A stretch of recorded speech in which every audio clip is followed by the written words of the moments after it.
Welcome back to the Piano Crash course. In today's lesson, we will learn about sharps and flats. So far, we've only played on the white notes of the piano, so in today's video, we will be incorporating black notes as well. And in musical terms, those are called sharps and flats. We will also be learning about rests, which tell us when to pause in playing when reading sheet music. Today, we'll be learning about sharps and flats. Let's start. A sharp is a note that is in front of a white key. So for example, if we look at the C, the note in front of it is this sharp. So we will call this C sharp. Whereas a flat is the note behind it. So if we look at this D and we go to the note behind it, this is a D flat. So those are sharps and flats. Remember that some notes can be the same. For example, if we look at this example, C sharp is the same as D flat. To avoid any confusion, this is normal because a certain note's sharp will be another note's flat. If we look at another example, this G will have this sharp, G sharp. And if we look at this A, its flat is going to be this note, which is the same as G sharp. So we can call it a G sharp or an A flat. So those are sharps and flats. Another exception is when we look at this E. If we look at it, there is no black note in front of it, and that's when we move on to the next note. Remember that sharps and flats aren't restricted to these black notes. Rather, these black notes are a part of sharps and flats. So the E sharp will be the note in front of it, which is this F. So E sharp is F. Same goes with this B. Since there's no note in front of it, the B sharp will essentially just be C.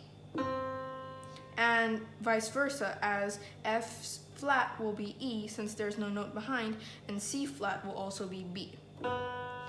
So those are the basics of flats and sharps. Now let's look at sharps and flats in the perspective of sheet music. There are two ways to know if you have to play a note that is sharp or a flat. In this video, we will only be covering the first way, and we will cover the next way in a future video. The first way to tell if we have to play a note that is sharp or flat is to look at the sheet music. A sharp will look like this, which is going to be a hashtag, and a flat will look like this, which is going to be a thin beat. So that's how you know if you have to play a sharp or a flat. If we look at this note, this is an F because it is between the first and the second line. But instead of playing F, since there's a sharp beside it, we'll play an F sharp instead. So this will become an F sharp. Same with this.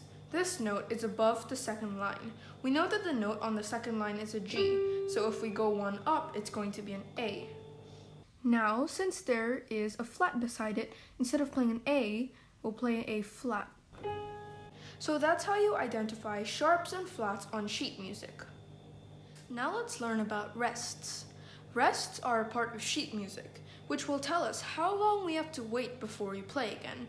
So I'll play a few notes, and if there's a 2-beat rest, we'll wait for 2 beats, and then we'll continue. So that's what rests are. Remember that there are many different types of rests, but in this video we will only be covering 3 of them, the main ones: a 1-beat rest, a 2-beat rest, and a 4-beat rest. The first rest we'll learn about is the 4-beat rest. It looks like this, a black rectangle that's popping out under a line. Remember that it's under the line and not above, because the 2-beat rest looks very similar, but instead of being under the line, it's above the line. So it's common to make a mistake when trying to read these rests. So just keep in mind that 4 beats are small rectangles down and 2 beats are small rectangles up. So for their respective note, if we see this, we'll wait for 4 beats before resuming to play another note again. And the 2 beats likewise. The next beat we'll learn about is the 1-beat note for its respective note. It has a special symbol to it, and if we see it, we'll know how many beats to play. Commonly, if you want to wait for 3 beats, you'll see this 2-beat and this 1-beat combined together. or if you want to see it 5 beats, this 4 beat and this 1 beat, and so on and so forth. So these are the different types of notes that you have to identify for. Today, we will be learning the D scale, only for the purpose of practicing our hands. We'll start at D, and then move on to an E. And then next, instead of playing an F, we'll play an F sharp, or a G flat, you could say. And then onto a G, and then onto an A, and then onto a B.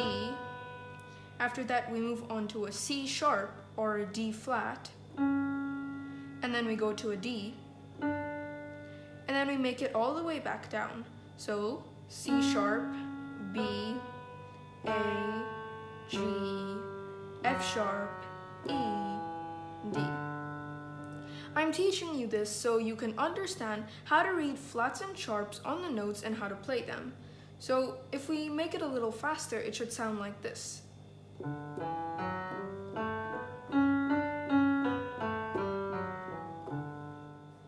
So what have we done today? We've learned about sharps, flats, and rests in theory. Practically, we've also practiced the D major scale, which will help us play all of the keys in the piano with ease and be able to read notes on a more advanced level. I hope you enjoy practicing and see you in the next video.